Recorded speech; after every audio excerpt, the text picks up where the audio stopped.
Good morning, everybody, and welcome. Today's class is dedicated by Dr. Michael and Liz Michel in loving memory of Rabbi Nachum Michel Zechrona Livracha in honor of his 9th yahrzeit on the 18th day of Tamuz.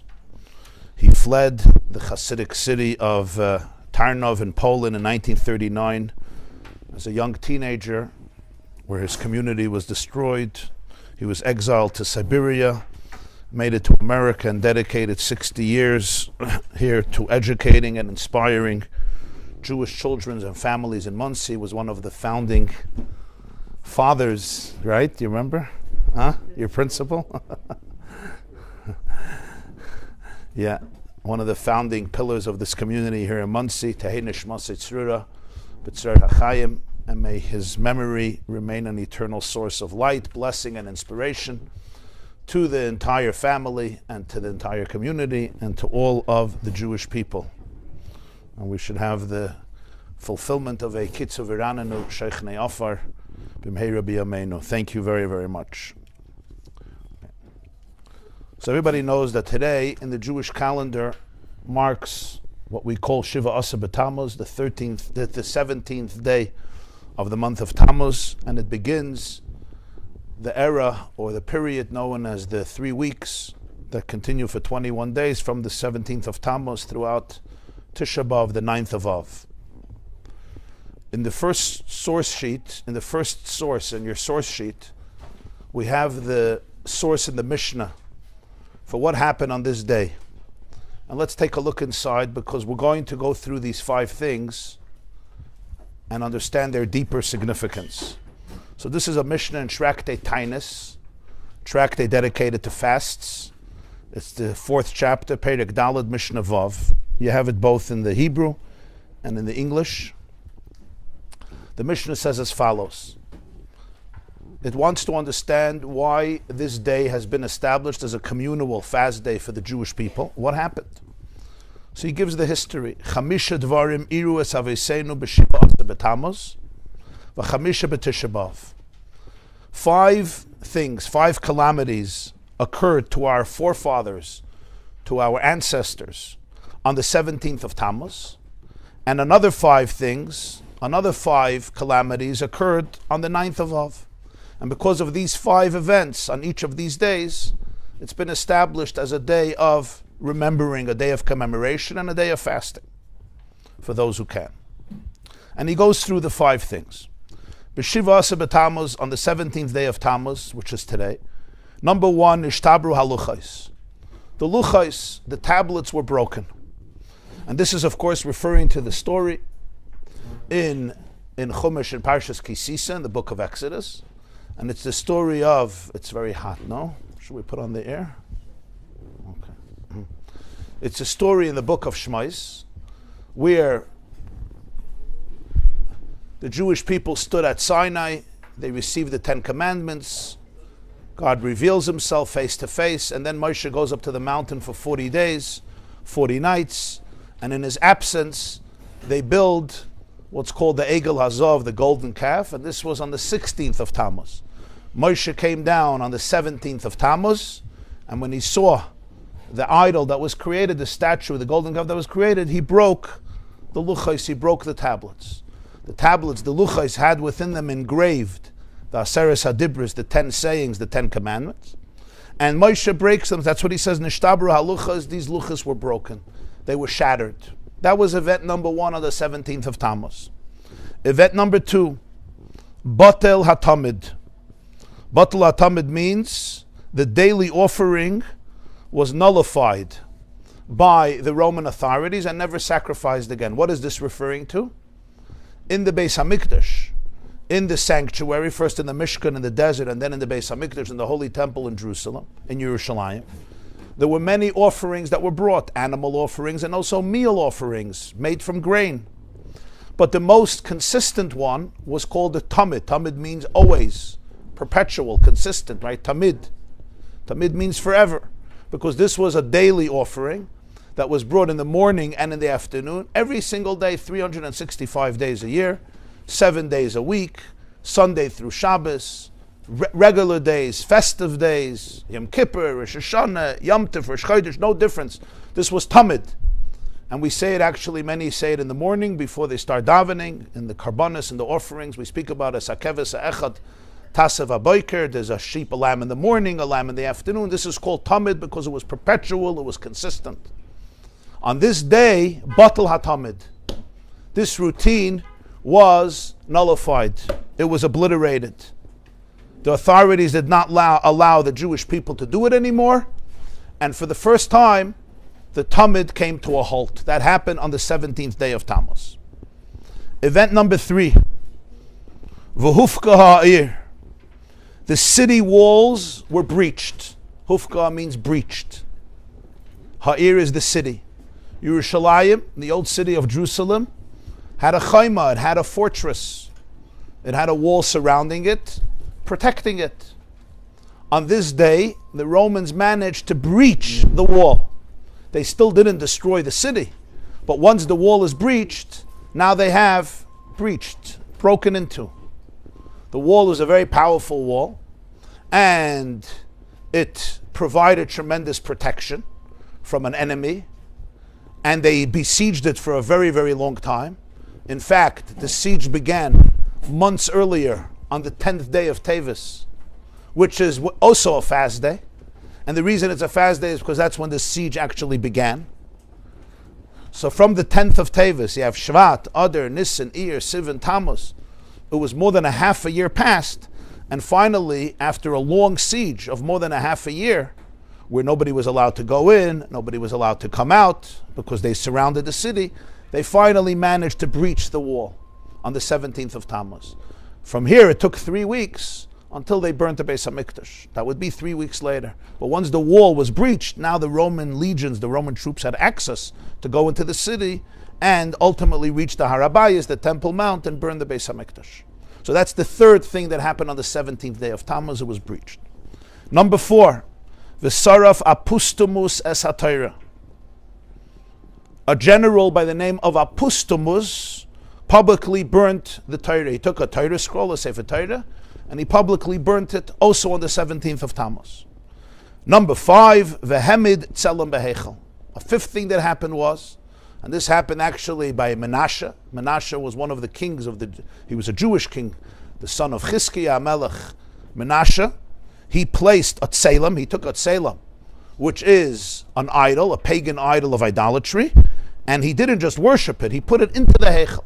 The Heichel was the inner roofed sanctuary of the Beis HaMikdash, right before the Holy of Holies, where the daily incense was burnt, and the menorah, the candelabra was lit, and the inner avodah of the Beis HaMikdash was done, and he brought a tzelem of this pagan idol into the Heichel in order to worship it. This he also did on the 17th day of Tammuz. So the Mishnah in summation enumerates 5 calamities that occurred in Jewish history on this day. And because of all these 5 events, the sages and the prophets established it, the prophets and the sages established it as a communal and public fast day of the Jewish people, which, as we know, is observed till today, thousands of years later. So again, the first thing is the luchos were broken. And that's, of course, number 1, because it's also the first in terms of chronology, because this already happens right after the Jewish people receive the Torah, even before they enter Eretz Yisrael. The second thing he says is the Tamid, the daily offering, came to a halt and it was nullified. Number 3, the walls of the city of Yerushalayim were breached. Number 4, Apustumus burns the Torah. Number 5, Menashe places a tzelem, a pagan idol, in the Heichel.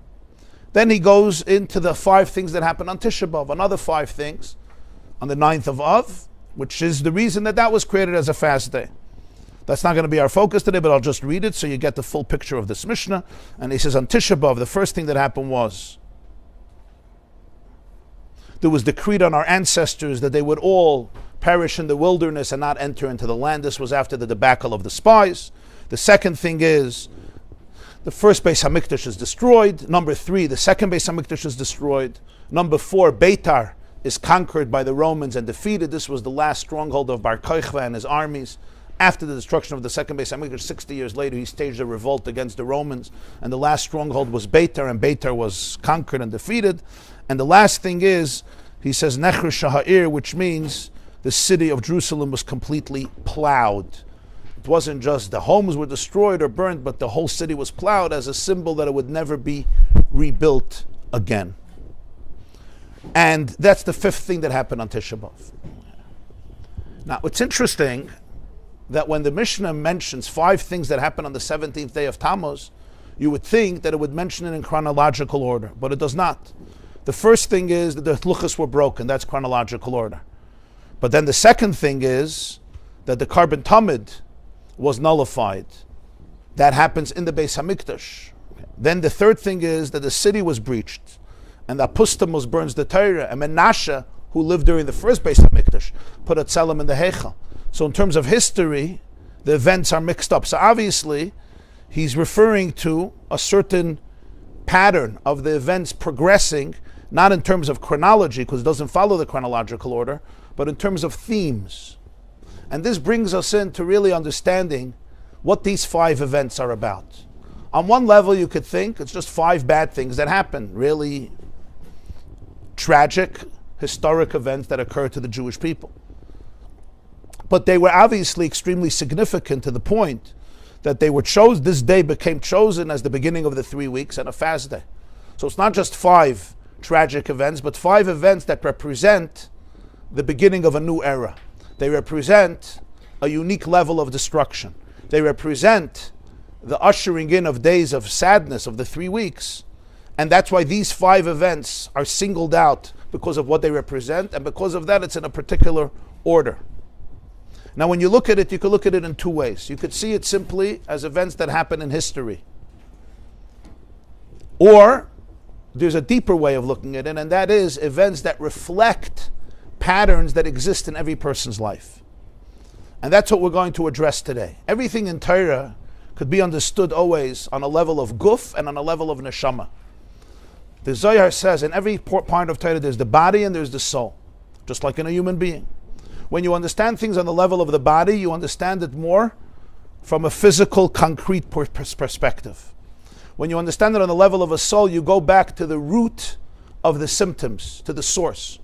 We all know in a person, when a person is suffering, whether it's physical illness, chas v'shalom, or emotional, there's always looking at the symptoms, which is good and very, very important, and is even alleviating the symptoms. But it doesn't necessarily deal with the underlying cause of the pain. I don't have to explain to this educated and sophisticated and enlightened audience, some of you well-versed in the area of healing, that sometimes, even professional medical practitioners are good with symptoms, but not with causes. Because to know the causes, you have to have sometimes a whole different set of, a whole different appreciation and understanding that people may not be trained in. So people see things from their perspective, and it's very valuable, and sometimes it's life-saving and extremely valuable. But sometimes I'm only seeing the tip of the iceberg. And when I see the tip of the iceberg, that may be sticking out of the water, so that's what hits the Titanic, and it's important to address it, but the tip of the iceberg is only a tip of the iceberg. And the entire iceberg may be miles long, but the problem is it's underwater, so nobody sees it. Even the tip of the iceberg that was on top of the water, they didn't see. But when it's under the water, it's very hard to see. So that's why the Zohar says in everything in Torah, there's the body and there's the soul. There's the guf and there's the neshama. The guf is the element that's revealed, it's concrete, it's physical, it's practical, and it's extremely important. A soul without a body can't do anything, can't live. But on the other hand, a body without a soul is missing its life force, its inner animation, its vitality, and therefore its vivaciousness, its depth, its chiyus, its pnimius. And the same is true with Torah. Torah has 2 dimensions. They're one, like a soul and a body, they become one. But one is what you would call nigla of Torah, the revealed body of Torah, the concrete manifestation of Torah, and then you have the soul of Torah. Everything has an underlying inner rhythm and inner theme that connects to the inner core of the human emotion, of the human life force, of human drives, of human growth, and of human challenges. Together, it's a full picture. Because we know if I address only the symptoms without the root causes, the symptoms... Oopsie. Thank you, Jim. How do we do this? Okay, is it better now? Much better, thank you. Okay, maybe make it a little lower. Oopsie. Okay, this might be good. Fine. You can hear in the back now? Okay, thank you. Make it a little lower, the volume, or no? Where's the source? So just make it a little lower that way.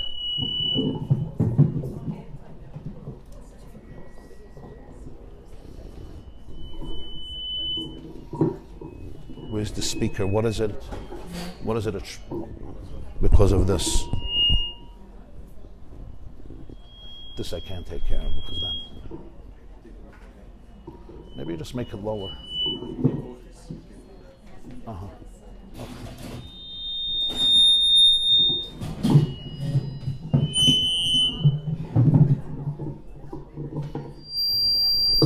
Maybe I'll just speak louder. Oopsie. Okay.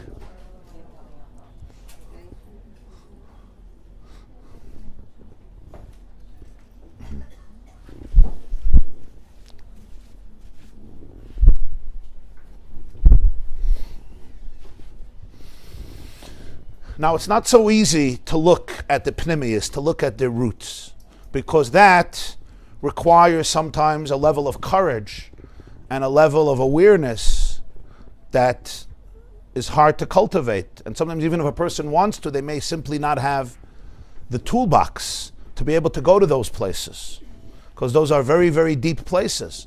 So my whole life I could be chasing the symptoms, and I go from one remedy to another remedy to another. I'm speaking up your alley. I can go from one thing and another thing, and they may be sometimes very, very helpful. And if it's working for somebody, that's amazing. Baruch Hashem. Mechayel el chayel. But very often we all know that things persist, because as long as I don't tackle and confront, and I'm ready to look and steer at the underlying, at the neshama behind it, at the soul behind it, so then at best I'm eliminating or really numbing symptoms but not addressing the core issue. Those who went to my wife's Tanya class yesterday, I see quite a few, so you know that she quoted my son who's in Vietnam with a few boys, and he sent us something he saw, and the line is, those who don't move never notice their chains. Those who don't move never notice their chains. And think about it. I may be in chains, but if I don't move, I'll never notice those chains. It's the movement that allows me to observe the chains. And that's why we'll see in life that sometimes the people who move most notice the most chains. If I'm just moving, once a month or once a year, so even if there's a chain and I'll notice it, it's not so dramatic. But those who grow most are those who notice much more chains than others. And that's why there are people who feel acute pain and they shame themselves. And it's really the opposite. The reason you're feeling acute pain is because you're growing. You're expanding. You're expanding your horizons. You're challenging yourself. You're going into territory that may have not been cultivated before in your heart. And whenever I do that, I'm going to notice my chains. If I never stretch, I'm never going to notice the situation of my muscles, that my muscles are tight. If I stretch, I will notice that my muscles are tight. And if I really stretch, it's going to be much more painful. So it's not a reason to shame oneself. On the contrary, there's a celebration in that. It's a celebration of growth. It's a celebration of awareness. It's a celebration of healing.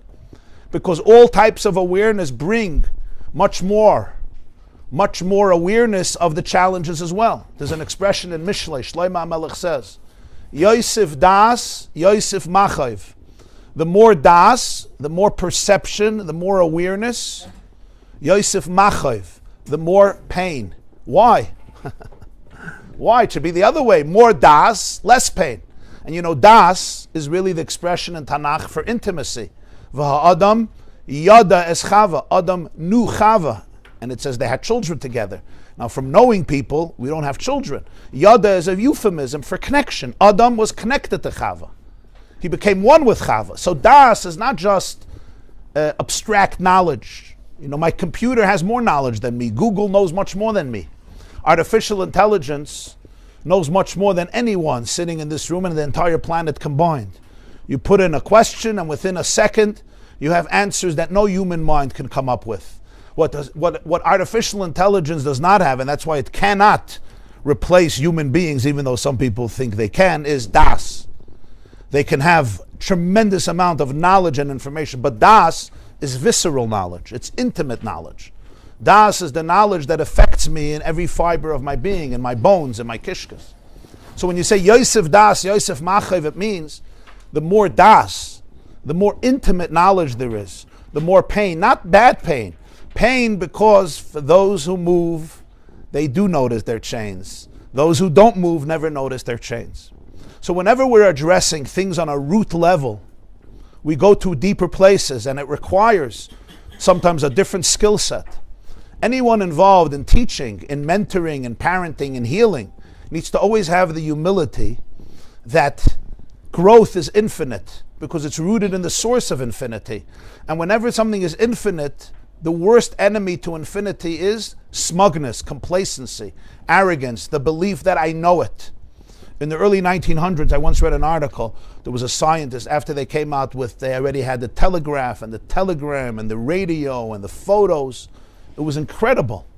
And somebody wrote, I think in 1903, everything there is to be discovered on Earth was already discovered. There's not going to be anything else, no progress. From his arrogant point of view, it was very obvious. This is it. How can we get better? Of course, little did he know that in the last 100 years, more has been discovered and developed than in 5,000 years before that.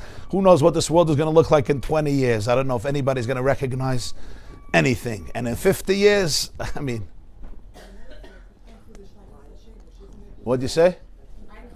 Yeah. Well, it depends what you talk about new. It says, Ein kol chadash tachas hashemesh, yeah. There's nothing new under the sun because it's ultimately a development. He meant, we're not going to discover anything, yeah. Because it's yesh miyesh, so it's not, yeah, depends what level of chiddush it is, that's true.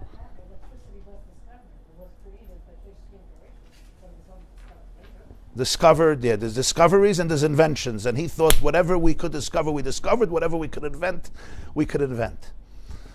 So whenever there is this, whenever a person puts other people in a box, and this is what it is, sometimes, I was once talking to a therapist, he's very, very respected and really successful. And I asked him, what's your success?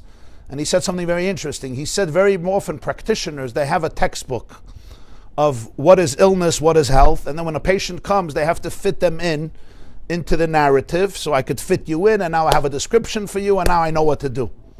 But it's not supposed to work that way. He says, I work the opposite. And that is, I try to tune into who this person is, and I try to use all the knowledge and information I have, and most importantly, the humility that I want to have, in order to try to figure out how I could connect to this person best. So it's the humility of understanding that things can never be defined and contained in one particular box, and this is the story of it. But rather, there is a dynamic and there is a flow, because ultimately, there is so much mystery, and therefore there's so much growth. And every chain will contain that, will curtail that growth. And therefore, when we talk about this type of level of awareness, it always requires a tremendous amount of humility, because you're dealing with a territory that is so profound, and one can never capture it and own it within their logic.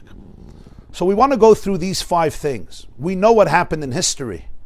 But today I want to discuss these 5 dynamics within the psychological and spiritual psyche of a human being. When our sages say that 5 things happen on Shivasa B'Tamuz, it represents not just 5 things in the outer world, but also 5 things in the inner world. As we said, everything in Torah has a body and has a soul. We want to discuss what these 5 things are in the inner life of a person. Why is it so important? Because when a fast day is established in Judaism, it's not just to remember that something negative happened and that's it. It's much deeper than that. It's an opportunity for healing. It's an opportunity for correction. It's an opportunity for repair. We don't go into 3 weeks just in order to be able to flex the muscles of sadness. We go into the 3 weeks in order to be able to confront all those things in our life that may be broken, to be able to figure out how we can bring more awareness, more love, more wholeness, and more healing to them. In that sense, these days are very powerful. They're very potent. That's why the Rambam says that when Mashiach comes, all our fast days will become festive days. Shivasa B'Tamuz will be a Yom Tov. May we see it today. Tisha B'Av will be a Yom Tov.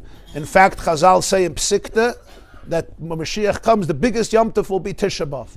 The question is why? I understand Mashiach will come, there'll be redemption, the world will be a beautiful place, there's no need to fast. But why will the fast day become a holiday? The fast day is a sad day, you don't have a reason to fast, you don't fast anymore. Why is the fast day becoming a Yom Tov? If something chas v'shalom tragic happened on a certain day, even if the tragedy is eliminated, so it becomes like a regular day. We don't say it's a regular day, we say it's going to become a Yom Tov. The reason is because in all brokenness there is a treasure of healing that is under it. Every wound covers something that is very, very powerful, that's very, very positive. There's a reason that brokenness happened. There's something it's protecting, there's something that it's covering. There's a secret message over there.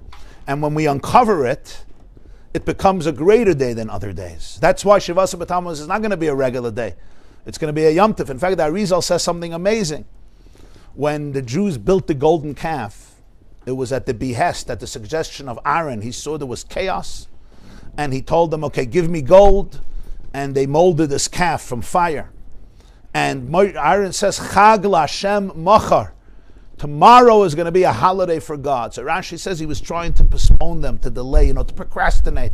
We'll wait till tomorrow. He was hoping Moshe will come down from the mountain. Chag LaHashem Machar. And indeed, they woke up early in the morning and they began all the festivities around the golden calf. The dancing and the ecstasies and the idolatry and everything else that they were doing over the promiscuity.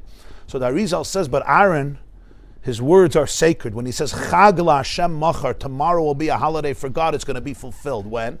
So the Arizal says, because Shivasa B'Tamuz is going to be one of the biggest Yomim Tovim. So when Aaron said it's going to be a holiday for Hashem tomorrow, he meant it. That Shivasa B'Tamuz, which is the day after they built the calf, that's the day Moshe comes down, is going to be a big chag. It's going to be a big chag, a big Yom Tov. And the reason is, as I said, because when we confront darkness and we transform it, we don't just get back to a regular place. We go back to a much, much deeper place in ourselves. Everybody knows this from experience.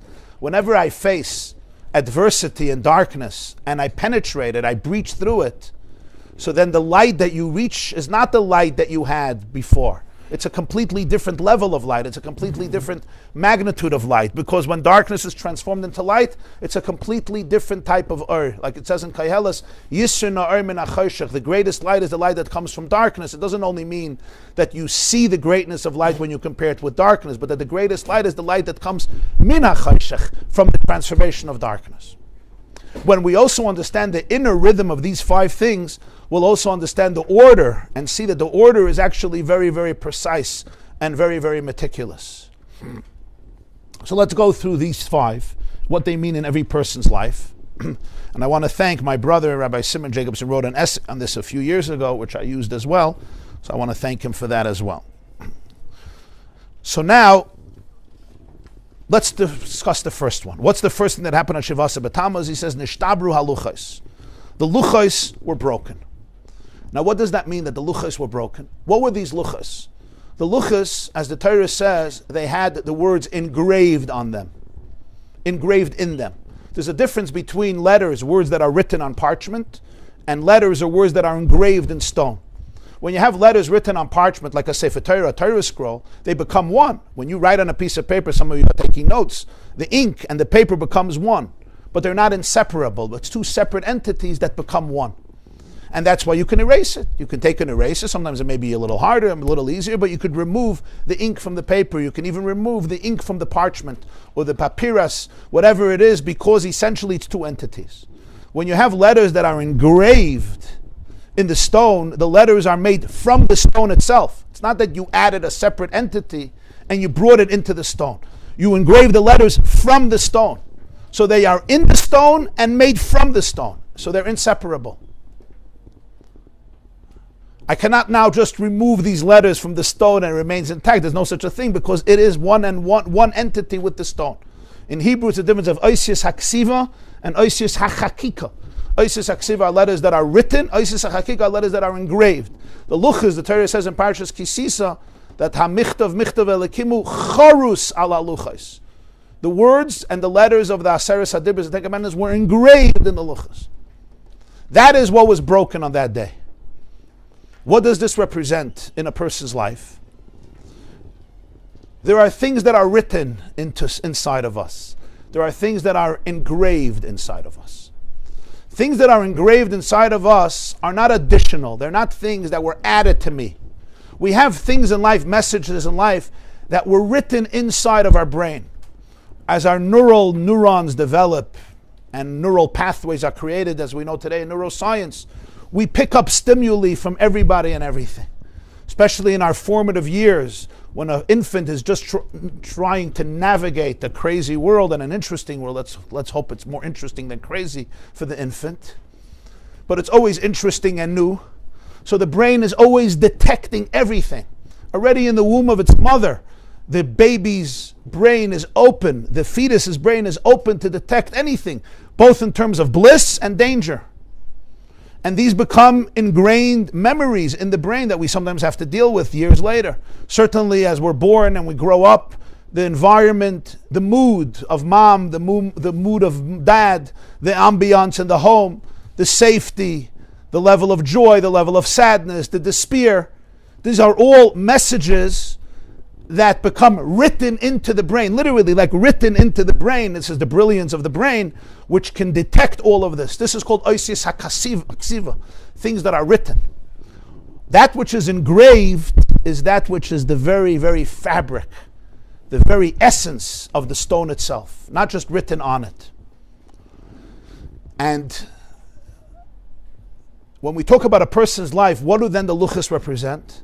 The luchas represent the innocence, the purity that is engraved in a person's neshama, in a person's psyche, in a person's soul.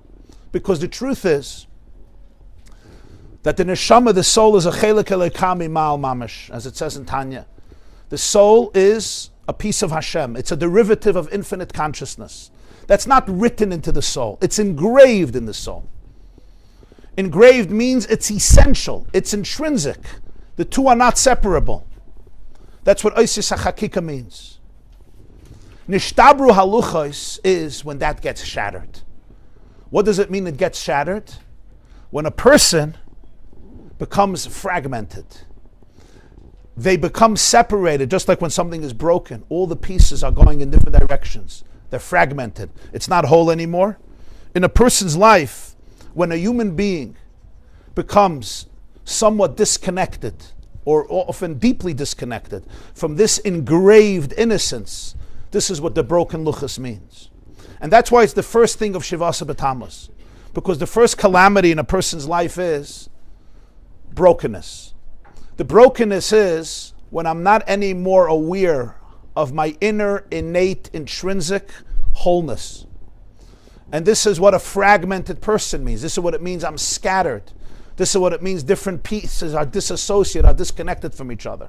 When the luchas are whole, it represents a state where a person sees the wholeness in their life.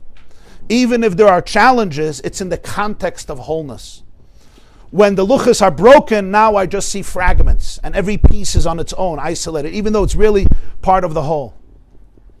And this is the first step in a person's life of brokenness, of Shivasa B'Tamuz. Because it's this awareness that is the beginning of healing. The famous line of the Kotzker Rebbe and other great masters, he said in Yiddish, I'll say it in Yiddish and then I'll translate it. He said, Sinishta azah gleiche zach wie a krumme leiter. Sinishta azah krumme zach wie a gleich wertel. Sinishta azah schwarze zach wie weiße tachrichem. Sinishta azah ganze zach wie a zerbrochene Herz. Hard to translate, but I'll try. There's nothing as straight as a crooked ladder, which means if you want to get up, the ladder has to be slanted. There's nothing as crooked as a gleichwertel, as a con artist's deceptive, sly, innocent line. There's nothing as black as the white shrouds on the corpse, and there's nothing as whole as a broken heart. What did he mean by this? Why is there nothing as whole as a broken heart? And the answer is, he didn't mean that a broken heart is whole. What he meant is, brokenness is the ability to be able to begin sensing the pain behind the brokenness, which is always a result of the love behind that. And that's why it's the humble heart that opens itself up to seek real connection, to seek real attachment. There was a Jewish singer who once said, when I was young, I worshipped perfection. I looked for whole things. Today I search for things that have cracks inside of them, because it's the cracks that allow the light to come in. It's the cracks that allow the light to come in. When there's no crack, there's no light coming in. So brokenness has two sides to it. Brokenness is very sad. But the feeling that it's broken is the beginning of wholeness. You know the old story about the woman, it's a very good story. There was a Chinese woman who would go every day from her home down a slope to the river to fill up 2 buckets with water and bring it back to her home. And that was the water that she had for herself, for her family, to drink, to bathe, to wash, to give her animals that she had. She was very, very poor. So she had these 2 buckets, with a stick, and she would put it on her back, and 1 bucket was on this side and 1 bucket was on this side, and she would carry it like the old water carriers in the pictures that you see. The problem was the 1 bucket was whole, the other one had holes. So by the time she got home, 1 bucket was still filled with water, the other one was half empty, but she had no choice. This was the only bucket she had. It was better than nothing. So the old legend goes that one day, the second bucket started to cry and said, Lama Nigara, it's not fair. I look at my colleague here, comes home with a full bucket of water, and I'm like half empty. I feel like such a loser, like such a Nebuch case. So she tells this broken bucket, she says, tomorrow when we go back home up the slope, I want you to look out from yourself and look what is under you. And when they're going up the next day, she takes a look and there's beautiful, beautiful flowers, roses and lilies and fragrant flowers that were planted along this path. And she's like, wow. And she says to this bucket, when I purchased you, I knew about all of your holes. I knew about your flaws. I knew about the cracks inside of you. So I planted flowers along your path. And every day as we go home, you water them. And because of that, we can enjoy such a beautiful fragrance and odor and aroma in our home. Thank you for watering these flowers every day. And of course, it represents a very profound idea in life. People are sometimes so ashamed and embarrassed because of their cracks, because of their brokenness. But it's exactly what allows the light to come in. These are not mistakes. When God created this bucket, when God conceived you, He knew about everything that will happen. In fact, Chazal say, the Gemara says in Rosh Hashanah, and Rabbeinu Bechaya explains it. It's a very intense idea, and I know it's not easy to say it, and sometimes it's not easy to hear it, and it should never be said without tremendous amount of empathy and understanding. But every soul, before it comes down to this world, it's told everything that's going to happen to it. And if it doesn't agree, it doesn't come down to this world. In other words, the soul deep down understands what its mission is. So my body may have not yet gotten the message, and that's the work, to work with the body and communicate what the soul knows. But the divine soul sees every event in life as part of an incredible journey towards wholeness. And even the brokenness, when the luchas break, which is not a good thing, it's a fast day. But from the soul's perspective, it's this brokenness that is allowing flowers to be created that could never be created without it. And therefore the soul enthusiastically embraced this mission. You can't force a soul to come down without its consent. It doesn't work. Whenever you force somebody to do something, how long does it last? How long does it last? It lasts as long as you can force them. So the soul has to completely embrace its life's journey. This doesn't make it easy, but it means that the soul is not here as a victim. It's a messenger. It's a shliach of Hashem, and it embraced this shlichus, this mission, with enthusiasm. So sometimes I could look at cracks in my life. I could look at flaws and challenges and things that I would have loved to get rid of.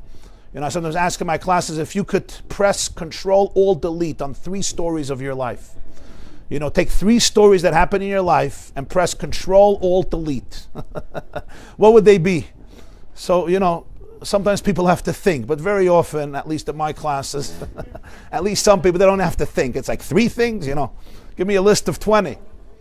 But when you think about it, everyone has, things. If I wouldn't have had this, if I wouldn't have experienced this, if I wouldn't have done this, if I would have had this, whatever it is, every person, yourself, I don't have to elaborate, every person has their own story. And there's a truth to that, and it's important to grieve that, because if we don't grieve it, we don't honor the pain, we just repress it and we hide it, and then it just leaks out in dysfunctional ways, and it usually creates a lot of deep pain and anger and resentment, but it's not conscious. When I can grieve it, when I can pay respect to it, when I can pay tribute to it, then my body, with its magical mechanism that the Creator gave it, can process it. But then something else can happen. And that is, as I grow, I can ultimately look at all of these things and say, wow, this brokenness has allowed me to achieve what only I can achieve and become the person that only I could become, because there's only one person like you who ever was and who ever will be. When the Mishnah says, Chayev Adam Laima B'Shvili Nivra Ha'olam, the person is supposed to say, for me the world was created, it's not a joke. It says every single person. That means there's something, think about it. The person that you are never was and never will be. So you'll say, yeah, but who am I? I'm just a simple person. Well, from our sages' perspective, that's not true. It says Adam was created as one person to teach that every person is like Adam. If somebody would have destroyed Adam, a whole world would have been destroyed. It wasn't one person. So Chazal say this. And you know what? You used to tell this to every witness in every Jewish court. Any witness that would come to speak about issues that can have a capital punishment, this was the introduction. Remember that if this person is going to die because of you, you are destroying an entire universe, just like if somebody would kill Adam. That's how it is. This is how our sages, they took it very seriously, but it doesn't seem to make sense. Let's face it, there's almost 8 billion people. Who even knows about me? The answer, of course, is that from the perspective of the Creator, the person that you are never was and never will be, and every journey in my life and in your life is indispensable to make you the person you could become and the light that you can give to the universe. And that's why we see an amazing thing, and that is after Moshe breaks the luchos, Hashem tells him, Yasher koichecha sheshibarta, thank you for breaking the luchos. And in fact, the whole Torah ends that way. The whole Chumash ends with Moshe's passing, and then the Torah eulogizes him for everything he did. And what's the last thing, the last words in Chumash, you remember? La'einei kol Yisrael, what you did before the eyes of all of Israel. So Rashi says, what did he do before the eyes of all of Israel? When he went to Paro, nobody saw it. It was a private audience. When he was on the mountain, nobody saw it. What did he do that everybody saw? And what's the answer? He broke the tablets. V'ashabrim le'inechem. The question is, you have to eulogize Moshe Rabbeinu. This is the climax? Come on. This was a horrible thing. He had to do it, but it's a horrible thing. We see we're fasting because of it. That's how the whole Torah ends. The whole conclusion of the whole Torah is what Moshe did, not that he took them out of Egypt, not that he gave them the Torah, not that he split the sea, not that he brought the 10 plagues, not that he gave them the manna, not that he fed them, not that he nurtured them, not that he helped them reach triumph and reach the promised land. That's all before. What was his real accomplishment? He broke the luchos. La'einei kol Yisrael. He broke the luchos.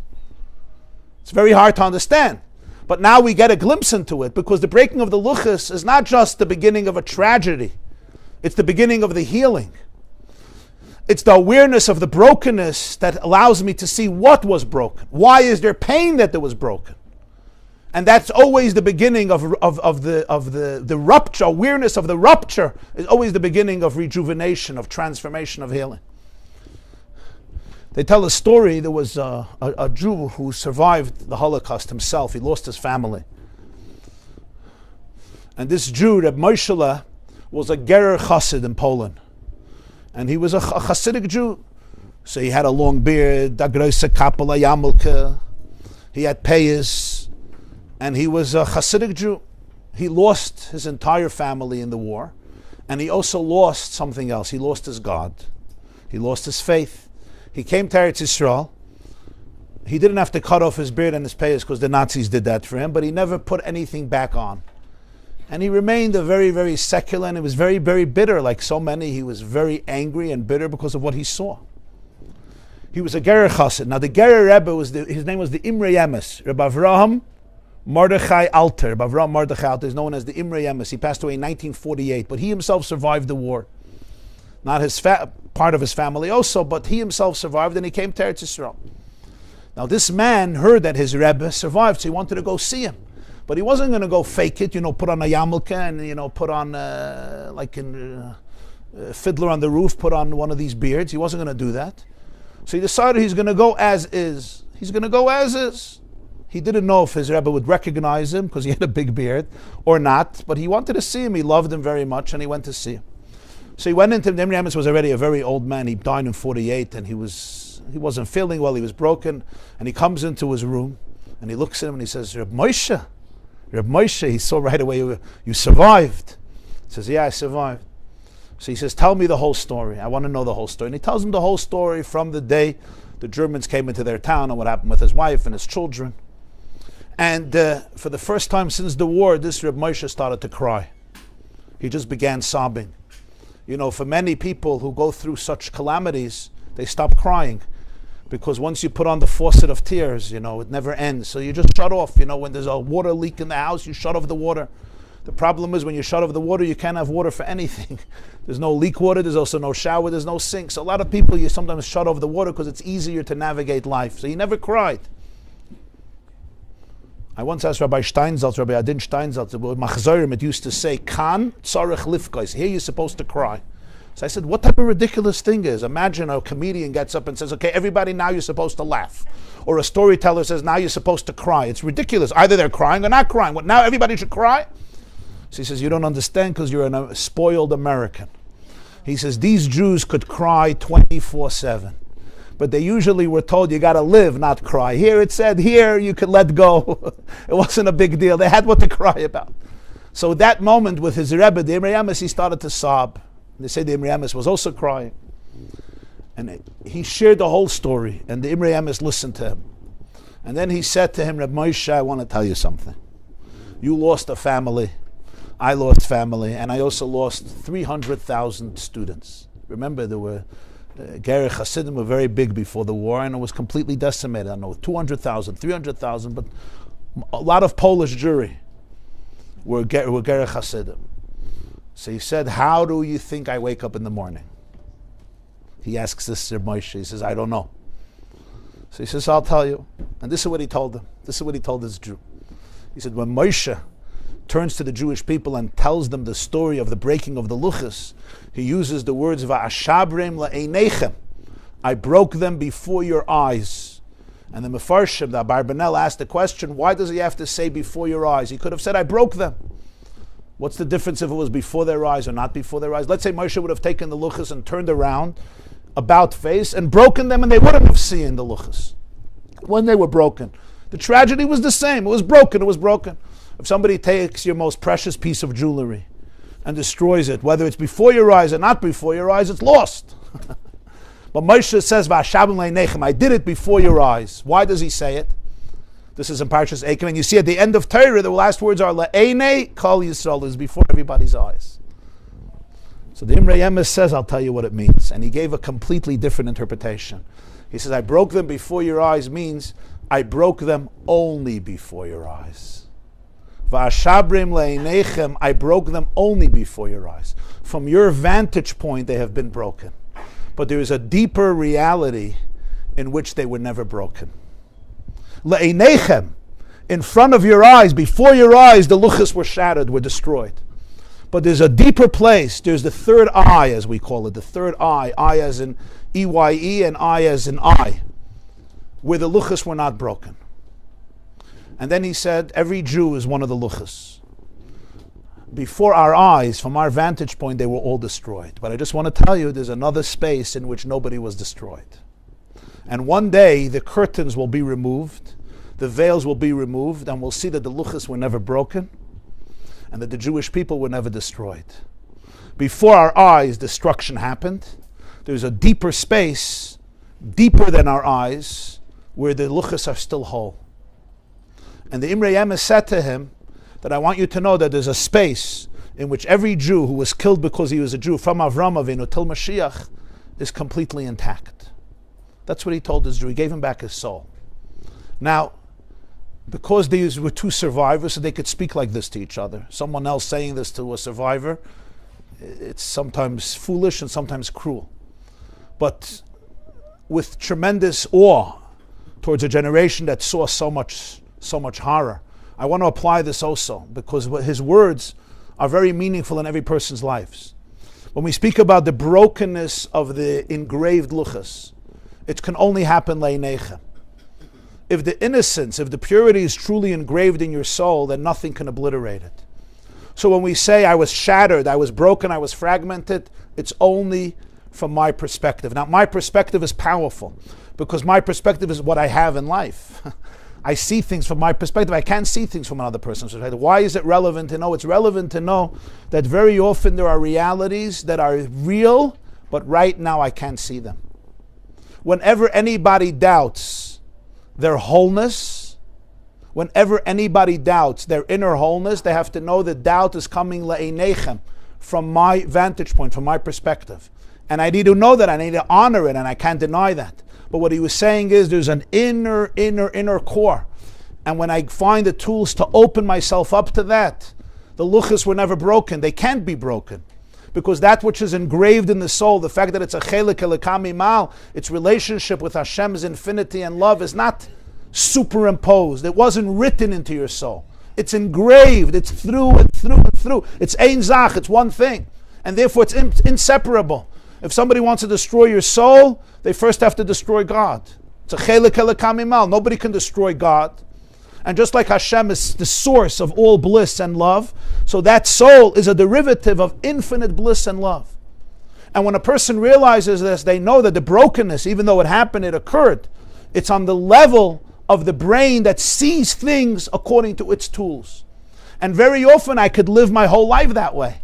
And if I never move, I'll never see my change. When I start moving, I'm going to see my change. I'm going to see that my vantage point is flawed.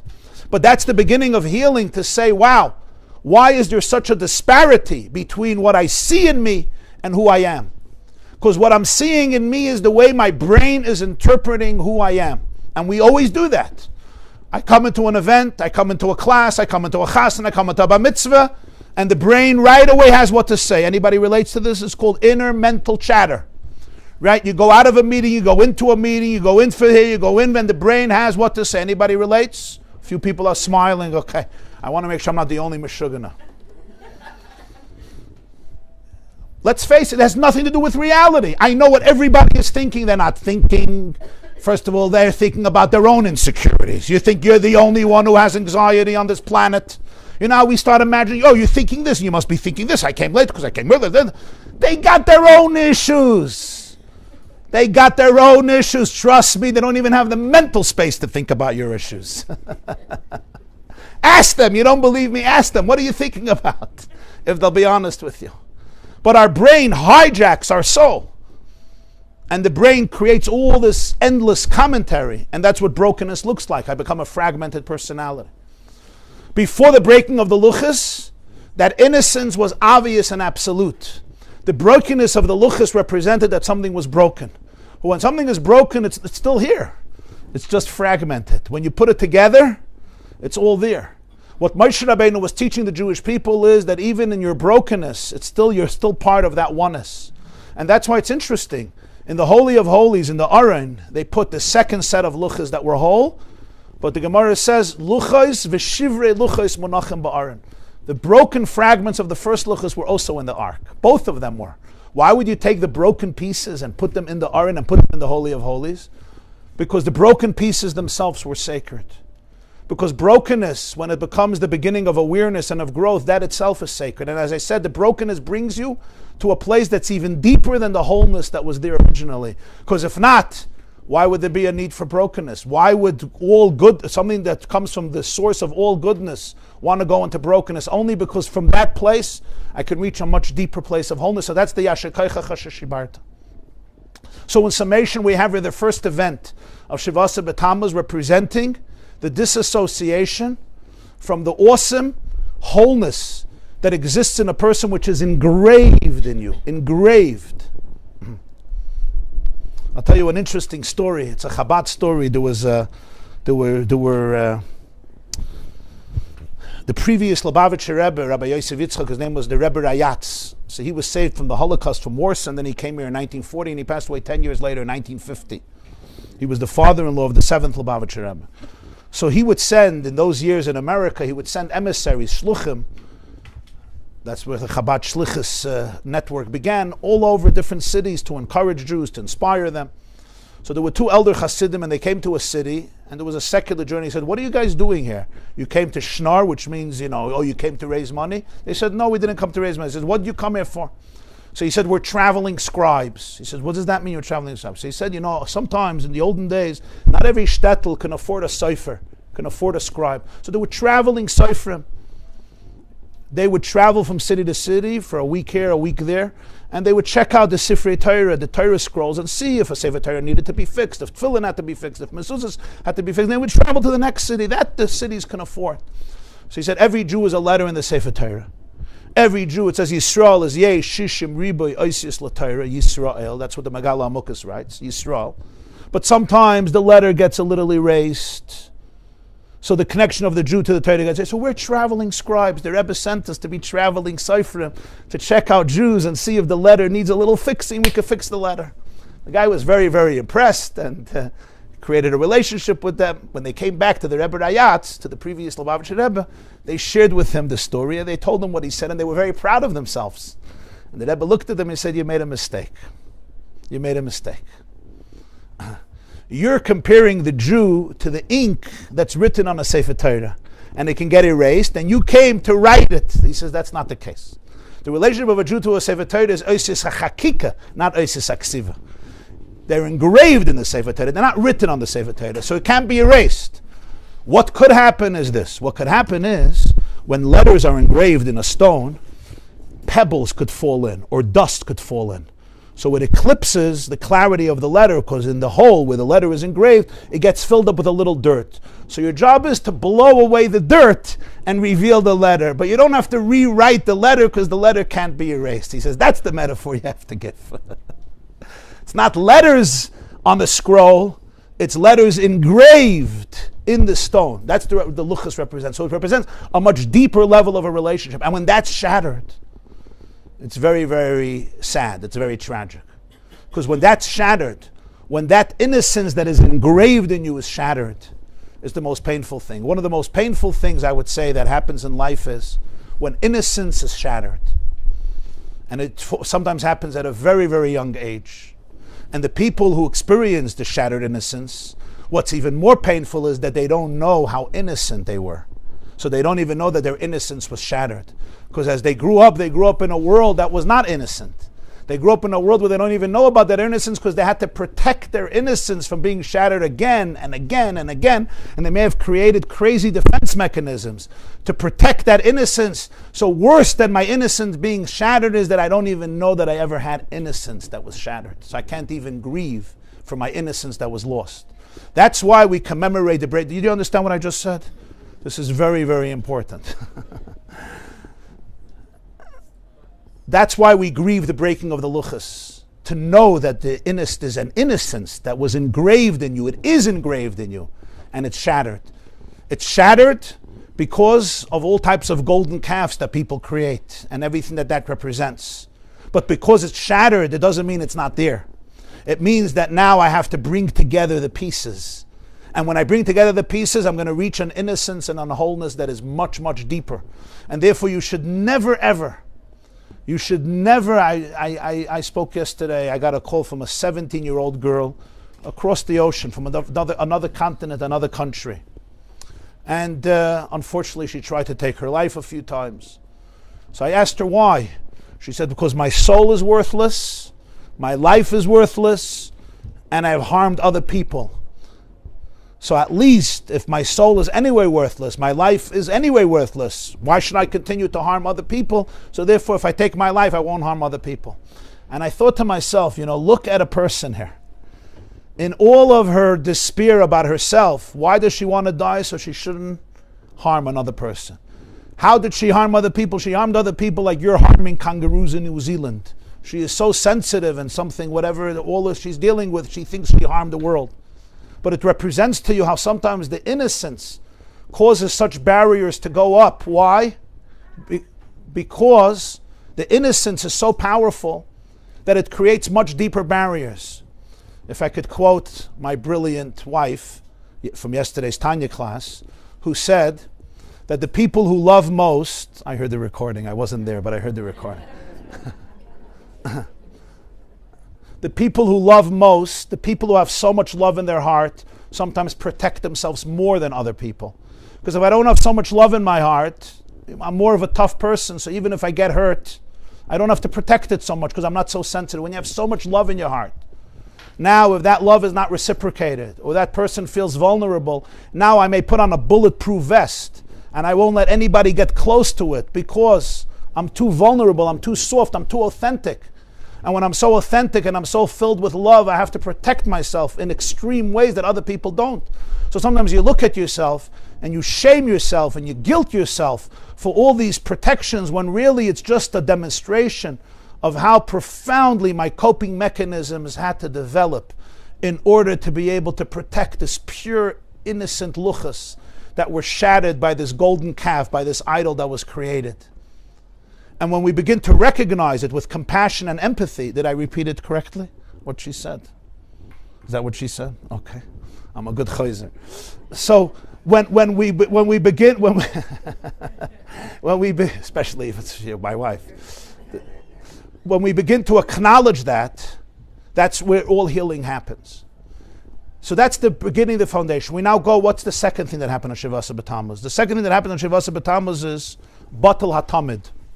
Very interesting. The word tamid means consistent, always. Tamid, carbon tamid. Tamid, right? You say tamid, tamid b'simcha, always. This was the consistent offering that was brought on a daily basis. And this is very interesting. This is the second calamity. What happens is when people lose the power of consistency. In life, we are all, or at least many of us, at least I could talk about it myself, we have moods. And our moods always shift. Sometimes I wake up in an amazing mood. Sometimes I wake up in a lousy mood. Usually depends on what type of dream I had the night before or other factors. But we're moody.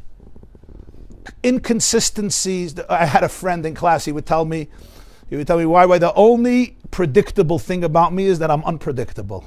He says, the only consistent thing about me is that I am inconsistent. He knew himself. He says, that will always be, you can always rely on me to be unreliable and be inconsistent. You'll see a very interesting thing throughout history, and that is the most creative people are very often the most consistent people. If you'll take some of the greatest composers, take a person like Beethoven, or other great composers or artists, they had schedules that were extremely consistent. And there was a reason for it. You would think artistic people are creative. It's not about consistency. It's not about 9 to 5. It's about unpredictability. It's about creativity. It's about being artsy. But it's the other way around. Consistency is the soil in which creativity can blossom. That's a good line. And the reason is because when people are consistent, when we have a consistency, there's things that are unbreachable, unbreakable in a person's rituals, in a person's commitments, in a person's dedications. It's what allows my juices to flow. If not, my chaotic self can take the best of me and it ultimately eclipses even my creativity. And here we come to the carbon tamid. The second tragedy is batal hatamid. There was no consistency anymore. There was no tamid anymore. The Medrash says, this is an introduction of Ein Yaakov, that the sages debated which is the most central pasuk in Torah. One said Shema Yisrael Hashem Elokeinu Hashem Echad. Great. One said V'ahavta l'reacha kamocha. God is one. Love your fellow like yourself. One said Ki b'tzelem Elokim asas adam. A human being is in the image of God. And then Ben Pazi said Esakeves echad tasav abayka v'esakeves hasheni tasav b'nar bayim. Bring a lamb in the morning. Bring a lamb in the afternoon. And the rabbi got up. Amad Rebbe got up on his legs and he said Halacha ke Ben Pazi. The law is like Ben Pazi. Question is why? I understand God's oneness. I understand love your fellow like yourself. I understand the human being was created in God's image. But bring a lamb in the morning and a lamb in the afternoon? I mean, come on. So the Maharal of Prague says something amazing. It's the power of consistency. A relationship is about consistency. Of course, it's not only about consistency. We're not talking about consistency that's devoid of a soul. But every person knows when I want to get my life together, there's a carbon tamid. A carbon tamid means I wake up in the morning and I define myself. I am a channel for Hashem. I'm an Eved Hashem. In the morning and in the evening. In the morning and in the evening. Why in the morning and in the evening? Because sometimes the sun is shining and sometimes the sun sets. But consistency means that regardless if it's nighttime or daytime, regardless if the sun is shining or the sun is not shining, there's a commitment, there's a dedication. In a marriage also, rituals that are based on consistency are extremely helpful for relationships. You would think, what's that have to do with romance? Romance is about creativity and spontaneity, and let's suddenly go on to an air balloon ride. Or let's go visit Antarctica tomorrow. And the truth is, there's something a lot of very fun about spontaneity, and or as somebody once said, now we're going to have spontaneous dancing. Everybody knows, spontaneous parties and spontaneous events are sometimes the best. But in a world where it's so easy to get distracted, I always tell parents, create consistent times with your children. I told a father once, when you come home, make 45 minutes that's dedicated to play with your kids. He said, 45 minutes? My whole life is for them. 45 minutes, it was like humiliating. I said, your whole life is for them, but when you come home, you're on the phone from 6 to 10. So it ends up that in your mind, your whole life is for them. Yeah, if they end up chas v'shalom in the hospital, you'll go. I know that. But in reality, they don't know who you are. Consistency looks like very meaningless. It's like small. What's the big deal? Come on, I want to be creative. I want to give you my whole soul. What is consistent ritual? But there's something very powerful in that because it's the daily grind, it's the commitment, it's the dedication. What was the power of Yiddishkeit? That's what the Maharal is saying. Shema Yisrael Hashem Elokeinu Hashem Echad is a grand idea. God is one. V'hafta l'recha kamoicha is an incredible idea. Humanity is one. Kibitzelem Elokim Asa Adam is a powerful idea. We're created in God's image. That means the dignity of a human being is non-negotiable. But these are ideas. And as powerful as ideas are, you could get up at a lecture, at a convention, and thunder these ideas, and people say, that was amazing. That was amazing. But what made a nation so unique is that for thousands of years, they brought a lamb in the morning and a lamb in the afternoon. Or today, it's replaced with davening. What's that idea? I wake up in the morning and I say Moidani. I wake up in the morning and I know I need to spend a few minutes in my connection with my soul, connection with my God, connection with my relationship. And it's consistent. Sometimes it's easier, sometimes it's harder, but that's the power of consistency. And ultimately, it's the soil in which creativity can blossom. Batal hatamid. You'll see one of the first symptoms of trauma is there's no consistency in life anymore. It's just pure chaos. Because I'm being driven by drives that schlep me. So now I have this distraction. I'm looking for distractions. I don't know who I am. I don't have an inner compass. When I'm looking for distractions, it depends what the distraction is. There's a party here, I go party. Oh, my phone is available, my phone is available. There's this. Carbon tamid means no. Every morning, this is what I do. No matter, it's not a distraction. This is a commitment that I already knew a month before, and a week before, and even a year before. So that's the second thing that happens Shavasa B'Tamuz. Batal HaTamid, when the continuous daily offering ceased. This was the Tamid, the daily offering that was brought each day. The ups and downs and the vicissitudes of life could not take away the carbon Tamid. Nothing. Nothing can take it away because it was Tamid. That's the powerful force of consistency. And that's why when Batal HaTamid, when this happened, when they managed to get rid of that tamid, already things become chaotic. Things become shaky in a person's life. You always have to ask yourself in healing, I want to find out about my brokenness and my innocence. And now I want to create a tamid. I want to ask, what are those things that are consistent in my life, that I will never give up for anything? I once heard from a doctor, his name is Dr. Ira Weiss. He's a cardiologist in Chicago. He shared this recently. Over the years, he couldn't share this because he was supposed to be confidential. But recently, after everybody's already in the next world, I guess he could share it as a doctor. So I once heard from him. His name is Ira Weiss. He's a cardiologist, a very, very, very famous cardiologist. And the Lubavitcher Rebbe had a heart attack suddenly in the middle of a kafis in Shul. So he flew in from Chicago the next morning and he treated him. And he made from his room a semi-hospital till he recovered. So he once shared years already after the Rebbe's passing. He shared that he was once talking to the Rebbe about his schedule, because he wanted to see what adjustments he could make to his life. The Rebbe had an impossible schedule. I mean, I don't think humanly possible. He would sleep 2 or 3 hours a night, and so he was trying to convince the Rebbe, to go easy on life. So he was asking about his schedule. Now, Rebbe was a very, very private person, so almost nobody knew about his schedule because he was extremely, extremely private. Even his own secretaries and Gabayim, they had their times they came in, but he was very private. He would walk home alone, he would come back alone. Shabbos, it was very, very private. But this was his doctor, so I guess, you got to be open with your doctor. So he shared with his doctor, he says, that the Lubavitcher never had children. Him and his wife never had children. They were married for 59 or 60 years, but they never had children. And it's interesting that Friday night, Shabbos day, he never had a meal with anybody besides his wife. You think a big Rebbe, there's a tish, there's a lot of people. This was something he had with his wife, 60 years, only with his wife, unless they were eating by her parents when they were alive. But in any case, so he told them that every day he goes home for 20 minutes or a half an hour, and he has tea with his wife. He has tea with his wife every single day. And Dr. Weiss says, and how important is that to you? He says, that time is as precious to me as the time that I put on tefillin. That time that I can give my wife is as precious to me as the time I put on tefillin, and therefore I do not want to give up. I do not want to give up that time.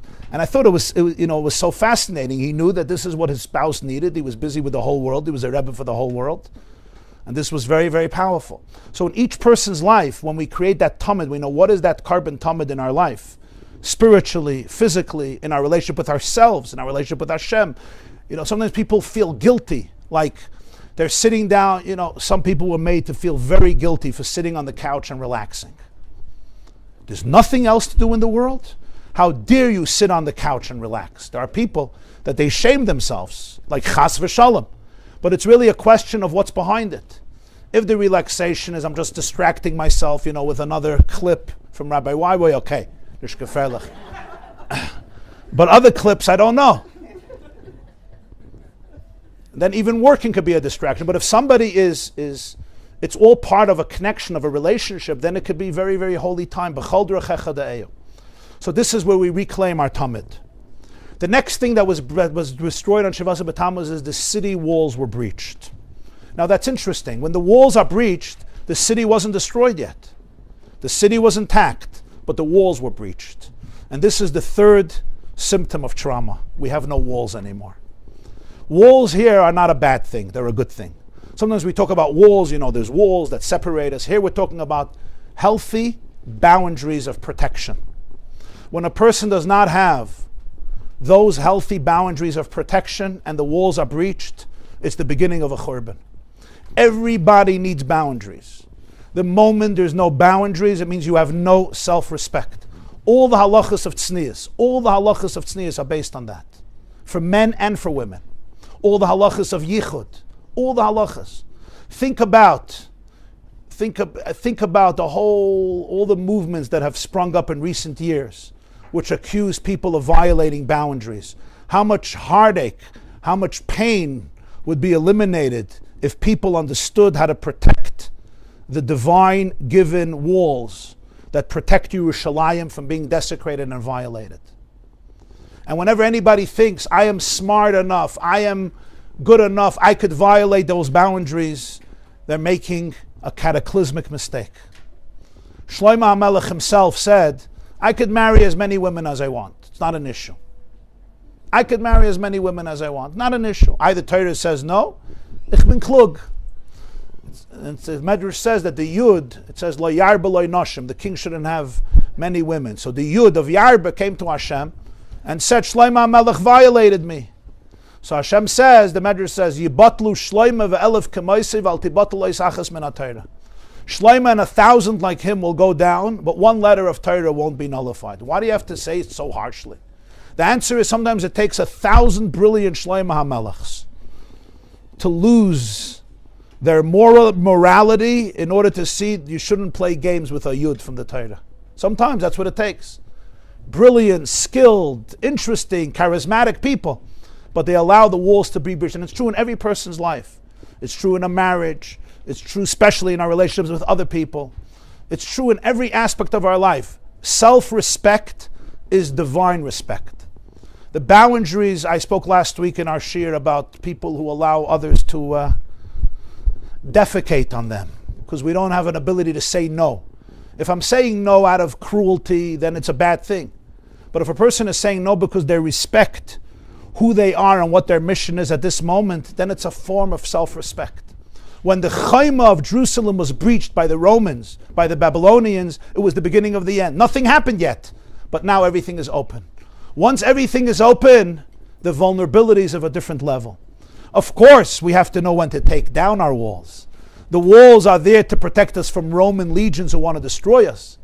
When somebody wants to come into Yerushalayim, to come close to you, then I have to know how to open the walls. If we can't open our walls and we just live behind walls, it's a disaster.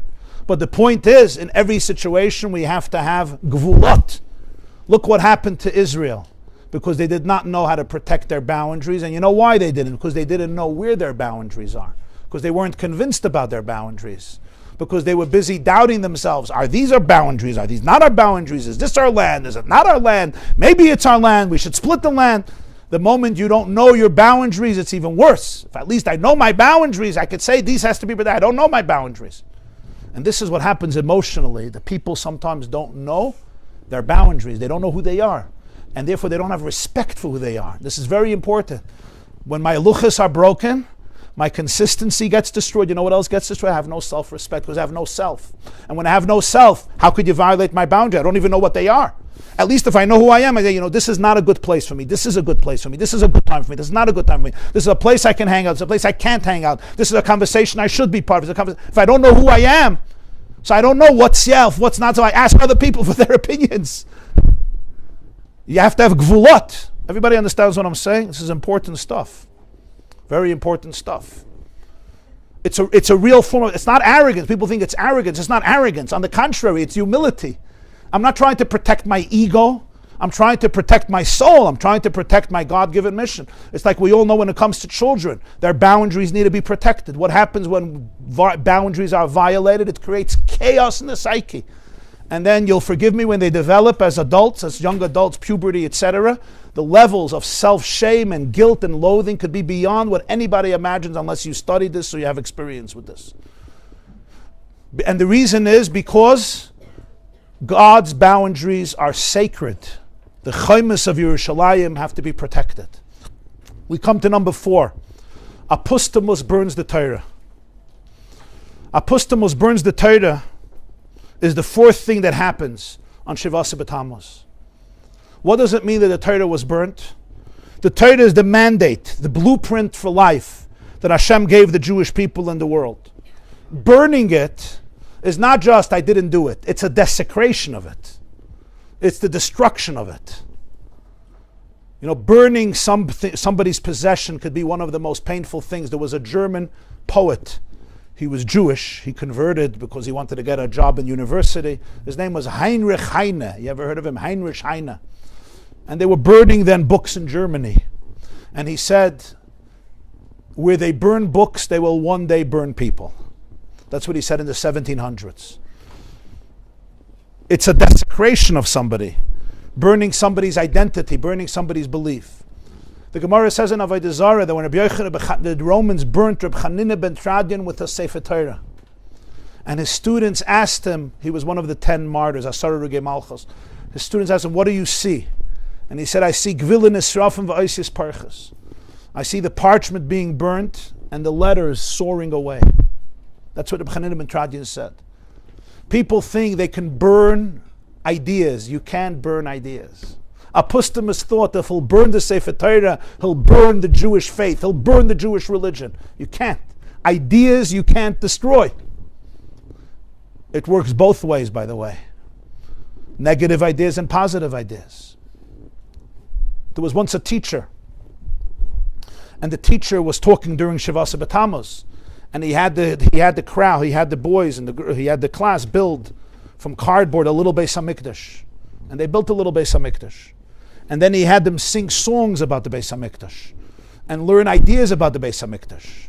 And then they went outside and he took a match and he said, bring your cardboards, and he burnt it. And all their little cardboard Beis HaMikdashes were burnt. And then he said, and now I want to burn the songs in your head and the ideas in your head. Can I do it? They said, you can't. So he said, that's what our enemies didn't understand. Apostumus could burn the physical Sefer Torah, But Reb Chaim said, you can't burn ideas. You can't burn a soul. All of our enemies, they thought they'll destroy this Torah, they'll destroy the body of the Jewish people. You can't burn these things. I was in Israel a few Shabbosim ago, Shabbos Parshas Shlach, 3 weeks ago I went to Israel. Mamish for Shabbos. And the reason I went was because I told you I was going. There's an organization, Kesher Yehudi, they made a Shabbaton with survivors of the music festival, Nova. Survivors themselves, 150 young boys and girls in their 20s mostly, or young 30s, who survived the music festival Simchas Torah in the morning. They came together for a Shabbaton in the David Citadel Hotel in Jerusalem. My dear friends, Reb Shmuel Yosef and Leah Reeder sponsored it. Ralph and Leah Reeder sponsored it, and they came with some of their children. And Tzili Schneider is a woman in Israel who runs an organization called Kesher Yehudi. A Litvish woman, her husband is a Rosh Yeshiva, in the yeshiva where somebody just had a baby at the age of 88. You remember Rabbi Tzvi Kushelevsky? So one of the Rosh Yeshivas there, his wife, his name is Rabbi Schneider, so she runs Kesher Yehudi, and she made a Shabbaton for these survivors. 150, all of them survived. It was a very, very intense Shabbos, you can understand. So I came from America to speak to them. Now what am I supposed to tell them? So more than I spoke, I tried to listen. But each of them, every one of them saw either friends or relatives or family members massacred in front of their eyes. Every one of them. Little kids, and close to half of them came from religious families. Close to half of them, and they left, and they left religion. They ended up there. And a huge amount of them came from what you would call Haredi families, which means very religious families in Israel. I saw over Shabbos how they knew all the songs, they knew everything. And it was a very, very intense and overwhelming Shabbos. But every one of them experienced a miracle, because logically, they shouldn't have survived. They survived. One person was sharing that he was wearing a jacket that was green, and it was 6:30 in the morning, and he was hot. There was a whole night of dancing. You know, you get hot after dancing a whole night. So he decided to take off his jacket. And then he said, you know what? It can get low. I'm just going to leave it on. At that moment, Hamas came in. And he began running. But he ran the wrong way. Instead of running towards Israel, he ran towards the direction of Gaza. So he's right near Gaza, and he sees a tree. So without thinking, he climbs up to the top of the tree. Because he's wearing this green jacket, he's camouflaged. And for 8 hours, this boy is holding on to the branch of a tree. For 8 hours, the branch of a tree, making sure not to make eye contact with anybody, because you could see eyes and he would be killed immediately or taken hostage. So he's looking but making sure nobody sees him. He's green. And after 8, and he says he saw everything because he was near Gaza. So he saw everything. Imagine what this person saw over 8 hours. He saw everything. A young little bachar, an innocent kid, a boy. And after 8 hours, the Israeli army comes. And he screams, Ani Yehudi, save me! How are they supposed to think he's Jewish? They're about to shoot him. It's a Hamasnik who. So one of the soldiers says, Tagit Shema Yisrael. So he says, Shema Yisrael, Hashem Elokeinu, Hashem Echad. So they slap him down. Right that moment, they suddenly hear Shema Yisrael on other trees. There were other Jews who climbed up on top of trees. They all started to say Shema Yisrael. They were all saved. Imagine. They heard him say it. They started to scream, and they all got saved. So we were bringing a whole Shabbos together, and Shabbos afternoon during lunch, somebody came up to speak. Oh, so a Gerech Chassid, actually, his name is Rabbi Yisrael Goldwasser. He's a historian. And he gets up to his speech with a little Sefer Torah. Well, he gets up to speak with a little Sefer Torah. He's speaking to the whole crowd there. And he says to them, I want to tell you about this Sefer Torah. So what he says to them. This Sefer Torah comes from the Nazi concentration camps. There was a Nazi camp known as Chechnistov.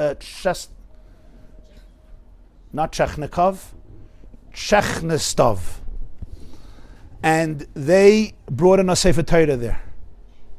And they would read it on Monday and Thursday and Shabbos. And they were caught one day. And the Nazis started to whip the Jews who were reading it, so that the blood went onto the Sefer Torah. So this parchment is filled with the blood. It's 150 years old, the Sefer Torah. The Germans confiscated it. There was a Jew who helped the Nazis over there because of his talents. So he had access to the storage place, and he got it back. And he hid it in the barrack. And on Simchas Torah, they danced with the Sefer Torah in the barrack. This Jew, his name was Reb Noach Adelist. He survived, and he brought the Sefer Torah with him to Israel. He passed away in the 60s. So Rabbi Goldwasser says, Simchas Torah in the morning, I was dancing with this Sefer Torah at my shul. And that's when we heard what's happening. Usually we never allow the Sefer Torah to leave the shul because it's so fragile. It's 150 years old. But I told the rabbi where I'm coming for Shabbos, to the Nova survivors, so he let me take the Sefer Torah.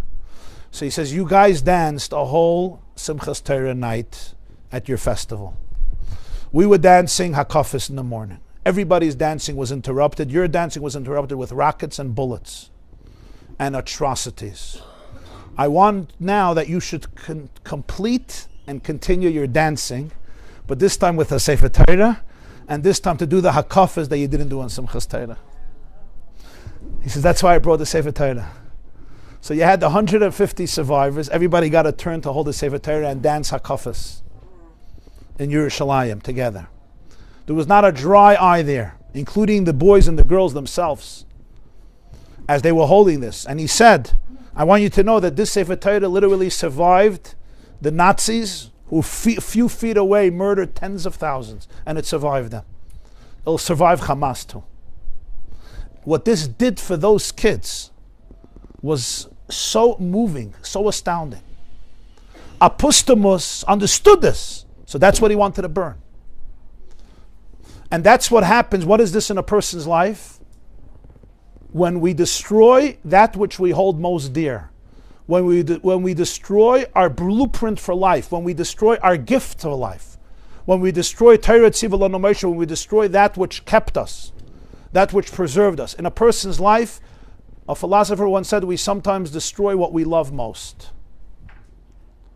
Instead of cherishing it and celebrating it, we become so worthless. We become so valueless in our own eyes. We take our most precious item and we could destroy it. We finally come to the last. And with this we finish. Vehemid tselem behechel. He took a tselem and he put it in the hechel. He took a graven image and it was placed in the sanctuary. What does this mean? You want to take a pagan image? Put it somewhere. No, he went into the hechel, into the Beis HaMikdash and put it there. A true enemy likes to strike at the heart of his enemy, of his adversary, in order to demoralize, to humiliate. The Yom Kippur War happened on Yom Kippur for a reason. The Simchas Torah War happened on Simchas Torah for a reason, exactly 50 years later to the day. October 6th, October 7th. I don't know if you know. October 6th, 1973. October 7th, 2023. 50 years to the day, literally. One was Yom Kippur, one was Simchas Torah. As I said then, the enemy was trying to destroy the Jewish Simchas Torah. The way you respond is by creating a deeper Simchas Torah, by creating a deeper joy, deeper connection, deeper camaraderie. But they want to take the tselem and put it into the heichel. What does this mean in a person's life? The ultimate insult and humiliation is not when somebody takes a pagan idol and puts it somewhere in my house. That's humiliating enough. But in the heichel means you go into the holiest place. You go into the most sacred sanctuary. You go into the most vulnerable and pure place, and that's where you want to destroy it. Hemet tselem beheichel. Every one of us has a heichel. Every one of us has a heichel, comes from the word heichal, lahachil, like keli, the container. We are all a Beis HaMikdash. V'shachanti b'soicham, I will dwell among them. It doesn't say in it, because every person is a Beis HaMikdash. And this is the very pure place in your heart and soul. It's the most beautiful spot in your life. It's the heichel. The heichel was the most beautiful part of the Beis HaMikdash. That's where the inner mizbeach was, the menorah was, the shulchan was. That's where they burnt the incense every day, which had the most delicious smell in the world. This part needs to be cherished and protected. Nobody can desecrate it. This place is the key to our redemption. It's your heichel.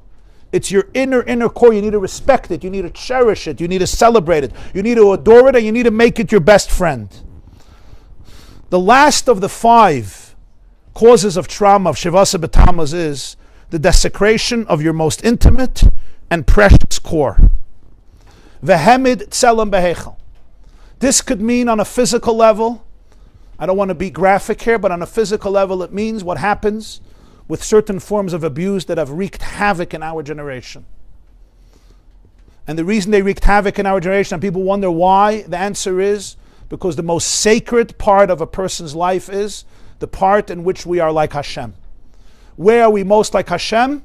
The part where we create life. God creates life, we create life. When I speak, I hope I give a little life, but I can't create life. When I paint, I hope it's not me, but other people paint. It may be beautiful, but it doesn't create life. Everything we do as brilliant and talented and amazing and stupendous, nothing creates life. There's one part of the body that Hashem has given the ability over there to be like God and create life. When that is desecrated, when that is Rahman al-Islam denigrated, when that is abused, when that is touched inappropriately, the havoc that it creates is deeper than any other havoc, because vehemit selam behechel. It goes into the Kodesh HaKadoshim. The Ramban calls it Kodesh HaKadoshim, the holiest of the holy. That's why in halacha, the most precious part of a community is you have to sell even a shul and a sefer Torah if there's no mikveh.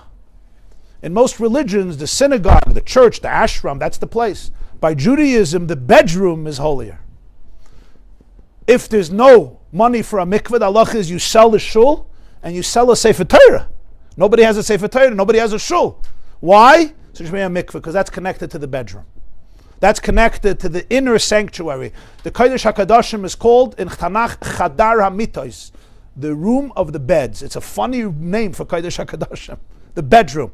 And the image in the Kodesh HaKadoshim was the Kruvim, the two cherubs, which was a male and a female looking at each other, and like children. And the Gemara says in Yuma that when the enemy came into the Kodesh HaKadoshim, they took out the cherubs and they said, look what these people are thinking about in their holiest places. And from this streams Christianity versus Judaism, celibate or family life. Because if the Kruvim are a desecration of holiness, it means holiness is about running away to heaven, but in Judaism it's not that way. It's the relationship that is holiest. So in Kodesh HaKadoshim, you had the relationship between Hashem and the Jewish people replicated in the image of a boy and a girl, a man and a woman. Isha and Isha, like the whole Shir Hashirim. Vehemit tselem behechel means you want to bring in a tselem into that heichel. So when a person, chas v'shalom, when that space is compromised, it creates havoc on every level. But it exists also in different ways. That's in a very, very extreme and radical way. Whenever I allow my innocence and purity to be compromised by the tzelem behechel, it's a very, very profound place of destruction. And that's why the fifth thing is, and that's the order here. The first thing is the innocence, the luchos are broken. What does it mean the luchos are broken? The part that's engraved, and a person does not recognize that wholeness, that innocence. We become fragmented. But you have to remember it's only broken before your eyes. So that's the shviras haluches, the engraved innocence that's engraved through and through. I don't recognize my chelek elokam imal. The second thing is the consistency goes, batul atamid. The third thing is the wall is breached. The fourth thing is apostamus burns the Torah. The fifth thing is I allow a tselem to be brought into my heichel. And in a person's life, it is when I have to be able to completely protect and clean it up from any foreign gods, from any foreign influences. Your inner sanctuary, our inner sanctuary, must remain clean, pure of foreign gods. And what does a foreign god mean? It doesn't necessarily mean a physical statue. What it means is, the moment I compromise it with not realizing how beautiful it is, how filled with love it is, how much holiness is there, now I need to look to others to fill it. That's Hemet Tselem Behechel. And that's what happens when people soothe themselves with stuff because they don't recognize their holiness. The deepest validation you'll ever get in your life is from your soul being your best friend. But if I don't have it, I start soothing myself. Maybe I begin binging, or maybe I emotionally disconnect, or maybe I get into toxic relationships that are unhealthy. What am I doing? I'm taking foreign things that I don't need. because I'm not protecting my innocence, my purity, my love, my infinity. Those are the 5 events Chazal say happen on Shivasa B'Tamuz. Those are 5 forms of breakdown in the inner soul. The purpose of this notification is one, and that is to heal the 5, to bring the luchas to their wholeness, to recreate the tamid, to build the wall, to bring back the Torah, to celebrate the Torah as we did the dancing, and to get rid of the tselem from the heichel. And then when we bring it together, as I said, Shivasa B'Tamuz becomes a Yom Tov. It doesn't just become a regular day, it becomes a festive, joyous holiday. It becomes transformed, because when we work through all of this, we reach a light that is infinitely greater, even than the light before the brokenness. Have a wonderful week, and may we see the transformation of Shivasa B'Tamuz, Yehafech L'Simcha, already today, B'mhei Rabbi Yameinu. Next week we have a class, Be'ezer Hashem.